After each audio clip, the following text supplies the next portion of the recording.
Hello दोस्तों। Day 4 में फिर एक बार आप सभी का स्वागत है।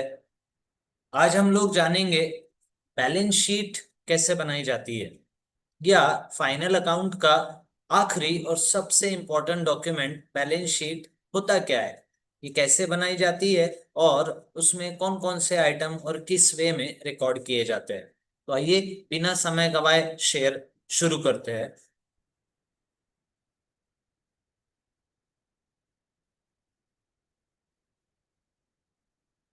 Why and how to prepare balance sheet. पहले बैलेंस शीट का मीनिंग समझ लेते हैं। बैलेंस शीट ये एक स्टेटमेंट है जिसमें एसेट्स और लाइबिलिटीज बिजनेस की शो की जाती है। ये इकलौता एक ऐसा डॉक्यूमेंट है बच्चों, जिस डॉक्यूमेंट में left hand side credit side होती है और राइट हैंड साइड को डेबिट साइड कहा जाता है। Why balance sheet is prepared? It is prepared to ascertain the financial position of the business।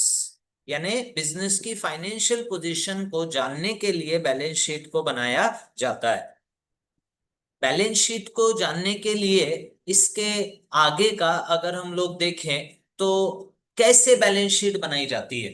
Balance sheet भी टी फॉर्मेट में बनाया जाता है, लेकिन फिर एक बार आप सभी बच्चों को और दोस्तों को याद दिला दूं कि बैलेंस शीट दुनिया का इकलौता एक डॉक्यूमेंट है जिसमें लेफ्ट हैंड साइड क्रेडिट और राइट हैंड साइड को डेबिट कहा जाता है। जबकि यहाँ पे पर्टिकुलर्स भी नहीं लिखे जाते। लेफ्ट हैंड साइड में लाइबिलिटीज लिखा जाता है और राइट हैंड साइड में एसेट्स का नाम दिया जाता है। मतलब आज बैलेंस शीट लाइबिलिटीज और एसेट्स को शो करने वाला एक फाइनल अकाउंट का इंपॉर्टेंट डॉक्यूमेंट माना जाता है। अब बैलेंस शीट का एक और स्पेशलिटी क्या है कि इसकी दोनों साइड टैली हो जाती है। इसके लिए 11th का एक अकाउंटिंग इक्वेशन बहुत काम आता है। Asset is equal to liabilities plus capital. ये हमने 11th में पढ़ना चाहिए था। इसी इक्वेशन के तहत बैलेंस शीट में जो एसेट्स और लाइबिलिटीज एंड कैपिटल शो होता है उसको दोनों साइड इक्वल माना जाता है।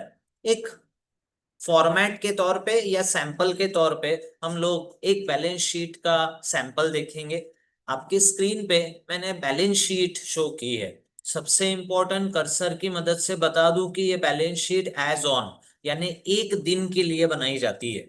तो एग्जाम्पल के लिए मैंने 31 मार्च 2025 लिया है, यानी इस दिन के लिए हम ये बैलेंस शीट बना रहे हैं। First of all capital. कोई भी बिजनेस बिना कैपिटल के चालू नहीं हो सकता। तो सबसे पहली लाइबिलिटी बिजनेस की होती है कैपिटल, जिसमें बिजनेस का होने वाला प्रॉफिट जो हमने कल प्रॉफिट एंड लॉस में बनाना सीखा था वो इसमें ऐड किया जाता है। और ऑब्वियसली अगर लॉस होता है बिजनेस में तो वो इस कैपिटल में से डिडक्ट किया जाएगा। देन अदर लाइबिलिटीज बिजनेस की as like bank loan, bills payable and sundry creditors, these all are the liabilities of the business outside of business। इसीलिए इन्हें आउटसाइडर्स लाइबिलिटी भी कहा जाता है, जो कि हमको आगे काम आ सकती है। फिलहाल तो इन सभी को हम लाइबिलिटीज कहेंगे। राइट साइड में land and building, furniture, cash, closing stock और सन्ड्री डेटर्स, ये सभी आइटम्स को हमारे बिजनेस में एसेट्स की पोजीशन दी जाती है। तो ये सभी एसेट्स हमारी बैलेंस शीट के एसेट साइड में यू कैन सी दैट कि इसमें कोई डिफरेंस आपको नहीं मिलता, जैसे कि हमने लास्ट 2 डेज में ट्रेडिंग और प्रॉफिट एंड लॉस में ढूंढे हैं। ट्रेडिंग अकाउंट हमने सीखा है ग्रॉस प्रॉफिट के लिए, अल्टीमेटली नेट प्रॉफिट के लिए हमने प्रॉफिट एंड लॉस बनाना सीखा है, लेकिन बैलेंस शीट में कोई बैलेंस नहीं दिखाया जाता। मतलब है ये दोनों साइड ऑटोमेटिकली मैच हो जानी चाहिए। और ये एक करेक्शन है, या फिर आप लोग चेक करने के लिए इसको मान सकते हैं कि अगर हमारी बैलेंस शीट टैली हो जाती है तो हमारा आंसर सही है। इन दिस वे हमने एक बहुत ही सिंपल वे में लास्ट 3 डेज में बैलेंस शीट तक फाइनल अकाउंट्स के कैसे डॉक्यूमेंट्स क्यों बनाए जाते हैं और किस तरह बनाए जाते हैं ये समझने की कोशिश करेंगे। आपका दिन शुभ हो। Thank you.